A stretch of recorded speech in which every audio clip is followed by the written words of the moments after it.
नमस्ते, आपके साथ मैं हूं जयप्रकाश शर्मा और आज के मुद्दा है हमारा 2024 की डगर, पिछड़ों पर नजर। जी हाँ, बीजेपी ने 2024 के लोकसभा चुनाव के लिए कमर कस ली है। दिल्ली में हुई राष्ट्रीय कार्यकारिणी की बैठक में बीजेपी ने अपने एजेंडे को साफ कर दिया। पार्टी ने संकेत दिया है कि दिल्ली में तीसरी बार मोदी की सरकार बनाने के लिए पिछड़ों पर खास फोकस किया जाएगा। हालांकि ये पहली बार नहीं है कि बीजेपी पिछड़ों पर फोकस कर रही है। पहले भी पार्टी पिछड़ों पर दाव लगाती रही है और इसका फायदा भी मिला, लेकिन इस बार पार्टी पिछड़ों पर ज्यादा जोर लगा रही है। यूपी में निकाय चुनाव में पिछड़ों को आरक्षण देने के लिए सरकार सुप्रीम कोर्ट तक पहुंच चुकी है। बीजेपी ने साफ संकेत दिया कि वो पिछड़ों के साथ खड़ी है और उसे साथ लेकर आगे भी चलती रहेगी। बीजेपी का सियासी दाव उसके लिए कितना फायदेमंद साबित होगा ये तो भविष्य में पता चलेगा, लेकिन बीजेपी ने अपने एजेंडे को साफ कर दिया है और साथ ही उसके लिए विस्तृत और बड़ी रणनीति भी तैयार कर ली है। बीजेपी, आपको बता दें कि 20 जनवरी से जेपी नड्डा जो बीजेपी के अध्यक्ष है और गृह मंत्री अमित शाह यूपी में रैलियों की शुरुआत करने जा रहे हैं। वहीं बीजेपी के सामने विपक्षी दलों की क्या रणनीति है और वो इन सब का किस तरह से काउंटर करेंगे, ये देखने वाली बात होगी। आज हम 2024 की डगर, पिछड़ों पर नजर, इसी मुद्दे पर चर्चा करेंगे। तो 2024 की डगर, पिछड़ों पर नजर। मोदी की हैट्रिक के लिए पिछड़ों पर दाव है। पिछड़ों के सहारे कमल खिलाने की तैयारी हो रही है। राष्ट्रीय कार्यकारिणी का तंत्र जीत का मंत्र है और यही बात आपको बता दें कि रखी गई है। चलिए, हमारे साथ अजीत, हमारे वरिष्ठ सहयोगी रहेंगे लखनऊ से, और साथ ही साथ दीपक सोनकर हैं, प्रवक्ता हैं बीजेपी के, और कीर्ति निधि पांडे जी हैं, प्रवक्ता समाजवादी पार्टी के। आप दोनों खास मेहमानों का बहुत बहुत स्वागत है। सबसे पहले अजीत का रुख कर लेते हैं। अजीत, अगर हम बात करें पिछड़े दलित वोट की बात करें तो सबसे ज्यादा यूपी में है, और अगर यूपी को जीतना 80 सीटों पर फोकस कर रही है बीजेपी, तो ऐसे में पिछड़ों पर नजर है। अगर पिछड़े बीजेपी ने अपने पाले में ला लिए तो फिर 2024 की डगर भी आसान होगी, और 2019 में फायदा भी हुआ बीजेपी को, क्योंकि पिछड़े जाति ने बीजेपी को काफी पसंद किया। देखिए, बिल्कुल बीजेपी की नज़र 60% वोट पर है। जो वोट पड़ते हैं मतदान केंद्र पर, उसमें से 60% वोट बीजेपी को चाहिए। 52-55 तक वो पहुंच चुके हैं। अब देखिए, निकाय चुनाव का मसला था जब विपक्ष यानी समाजवादी पार्टी ये मुद्दा लगातार उठा रही थी कि ओबीसी आरक्षण नहीं हो रहा। सरकार ने कहा कि नहीं, हम बगैर ओबीसी आरक्षण के चुनाव नहीं कराएंगे। और अब देखिए, आज से आयोग के जो सदस्य हैं उन्होंने जातिगत जनगणना जो पिछड़े वर्ग की है वो शुरू करने जा रहे हैं। दूसरी बात, अगर आपको 75+ के टारगेट को पूरा करना है तो उत्तर प्रदेश में जो 42% के आसपास जो ओबीसी मोस्ट बैकवर्ड जो है उस पर फोकस होगा। इसीलिए देखिए, उत्तर प्रदेश में पहली बार ऐसा जेपी हुआ है कि जब भी लोकसभा चुनाव हुआ, आप पुराना इतिहास अगर उठाकर देख लीजिए, 2014 में हुआ, लक्ष्मीकांत वाजपेयी, महेंद्र नाथ पांडे, लगातार जो बीजेपी के प्रदेश अध्यक्ष हुआ करते थे वो ब्राह्मण चेहरे होते थे। लेकिन इस बार पहली बार बीजेपी ने पैटर्न बदला है, ओबीसी जाट चेहरा लाए हैं। भूपेंद्र चौधरी हैं, स्वतंत्र देव सिंह इसके पहले प्रदेश अध्यक्ष बनाए गए। तो ओबीसी पर पूरा फोकस है और बीजेपी इस बात को बखूबी जानती है कि उत्तर प्रदेश की जो सियासत है, जो उत्तर प्रदेश का सियासी इतिहास, उसमें पिछड़ों को माइनस नहीं कर सकते। दिल्ली की जो कार्यकारिणी की बैठक थी उसमें भी देखिए, केशव मौर्य की तरफ से प्रस्ताव पिछड़ों को लेकर रखा गया, यानी पिछड़े वर्ग को प्रमोट किया जा रहा है। स्वतंत्र देव सिंह, भूपेंद्र चौधरी, उत्तर प्रदेश में जो उनके सहयोगी दल हों, चाहे संजय निषाद हों, चाहे अपना दल की अनुप्रिया पटेल हों, ये सारी जो गणित है वो इसी बात को लेकर है कि उत्तर प्रदेश में 2024 में जो 80 की 80 बात करते हैं लगातार, अगर आप केशव मौर्य की बात करें, ब्रजेश पाठक की बात करें, संजय निषाद की बात करें, वो सभी यही कहते हैं कि हम तो 80 पर हमारा टारगेट है। 66 सीटें उनके पास हैं, 14 नहीं है। जो 14 सीटें नहीं है उस पर भी फोकस कर रहे हैं। 24,000 बूथ जो हारे थे उस पर फोकस है। जेपी नड्डा 20 तारीख को जौनपुर और गाजीपुर में रैली करने जा रहे हैं। 30 तारीख को अमित शाह सहारनपुर में। केंद्र का हर एक मंत्री जेपी उत्तर प्रदेश के अलग अलग जिलों में प्रवास करने जा रहा है। समाजवादी पार्टी भी रणनीति बना रही है, अपने विधायकों को दे दिया। 58 प्रवक्ताओं की लिस्ट जारी करी है समाजवादी पार्टी ने। ज्यादातर बैकवर्ड चेहरे भी उसमें आपको दिखाई देंगे, सुनील साजन से लेकर सभी चेहरे उसमें आपको दिखेंगे। तो कहीं ना कहीं ये लड़ाई अब धरातल पर आ गई है। तो अब पिछड़े के साथ साथ बिल्कुल पिछड़ा वोट बैंक यानी पिछड़ों पर नजर है, और देखिए कौन बाजी मारेगा। जीत, हम लौटेंगे आपके पास। कीर्ति निधि पांडे जी, बीजेपी ने रणनीति तैयार कर ली और पिछड़ों पर नजर है। सर, सपा की क्या रणनीति है?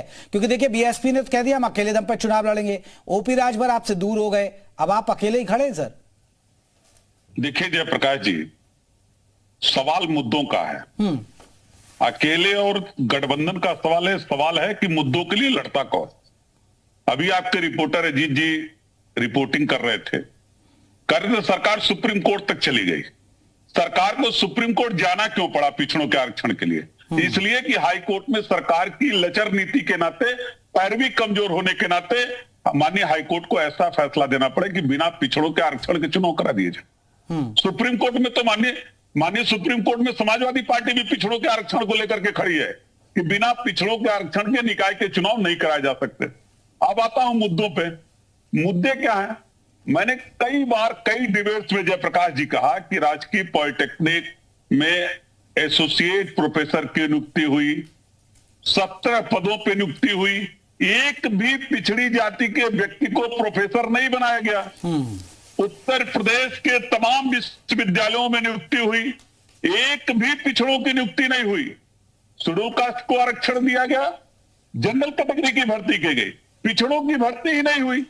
अब सवाल है कि योगी पार्ट 1 के सरकार में 69,000 शिक्षकों की भी भर्ती हुई थी, उसमें भी पिछड़ों का आरक्षण मारा गया था, जिसमें राष्ट्रीय पिछड़ा वर्ग आयोग ने पत्र लिखा था उत्तर प्रदेश के माननीय मुख्यमंत्री जी को कि आपने पिछड़ों का आरक्षण कम कर दिया है इस नियुक्ति में, इनको फुलफिल कर दिया जाए, पूरा कर दिया जाए। और यह हुआ था, सरकार ने बयान दिया था कि अगली नियुक्ति में कर देंगे। जब अगली नियुक्ति आई तो कुछ लोग कोर्ट चले गए, कोर्ट ने कहा आप 27% ज्यादा किसी नियुक्ति में आरक्षण नहीं दे सकते, तो वहां भी पिछड़ों का आरक्षण मारा गया। कीर्तिनिधि जी, क्या पिछड़ों को घर नहीं मिल रहा है? क्या पिछड़ों को राशन नहीं मिल रहा है? क्या पिछड़ों को आयुष्मान योजना का नहीं लाभ नहीं मिल रहा है?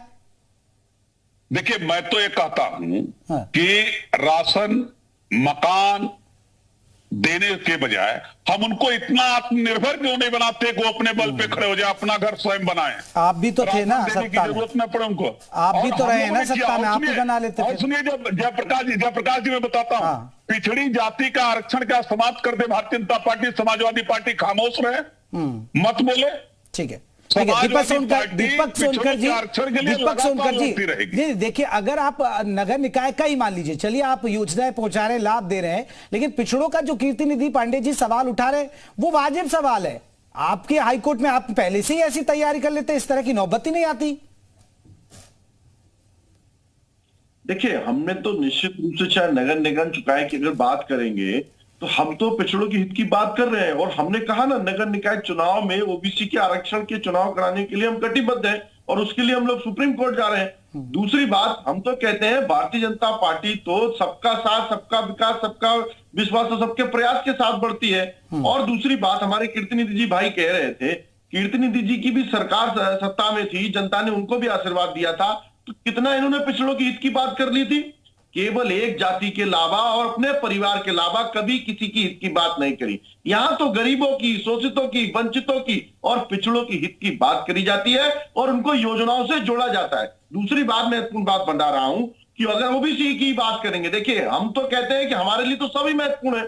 उत्तर प्रदेश के रहने वाली जनता जो किसी भी जाति की है, किसी भी धर्म की है, देश के अंदर रहने वाली जनता जो किसी भी जाति है, किसी भी धर्म की है, उसको सभी, अरे मेरी बात तो कंप्लीट हो जाने दीजिए, उसको, उसके लिए हम महत्वपूर्ण है। और हमने तो हर वर्ग को नेतृत्व देने का भी काम किया है। 17 पदों पे नियुक्ति हुई, 17 पदों में क्या एक भी पिछड़ा व्यक्ति नियुक्ति के लायक नहीं था? भैया, मेरी व्यक्ति को नियुक्त नहीं किया। सवाल जवाब, 17 एसोसिएट प्रोफेसर में एक भी पिछड़ा व्यक्ति की नियुक्ति नहीं हुई। विश्वविद्यालय में जो प्रोफेसर और एसोसिएट प्रोफेसर नियुक्त हो रहे हैं उसमें पिछड़े समाज के लोगों को नियुक्ति नहीं मिल रही है। नीट की परीक्षा में भी 27% आरक्षण ओबीसी को देने का काम मैं जो पूछा उसका जवाब दीजिए ना। पॉलिटेक्निक स्कूल में जो एसोसिएट प्रोफेसर नियुक्त हुए उसमें एक भी पिछड़ी जाति का क्यों नहीं नियुक्त हुआ? शिक्षकों की भर्ती में पिछड़ों का आरक्षण क्यों मारा गया? ठीक है, कीर्तिनिधि जी रुकिएगा, दीपक जी जवाब दीजिएगा, एक एक करके बात रखेंगे तो अच्छे तरीके से हमारे दर्शक सुन पाएंगे, क्योंकि आप लोग स्काइप से जुड़े हैं, ऑडियो की दिक्कत होती है। दीपक सोनकर जी जवाब दीजिएगा। पायदान पर खड़े हुए व्यक्ति को सशक्त बनाने के लिए और अंतिम पायदान पर खड़े हुए व्यक्ति तक योजना पहुंचाने के लिए लगातार सरकार ने कार्य किया है।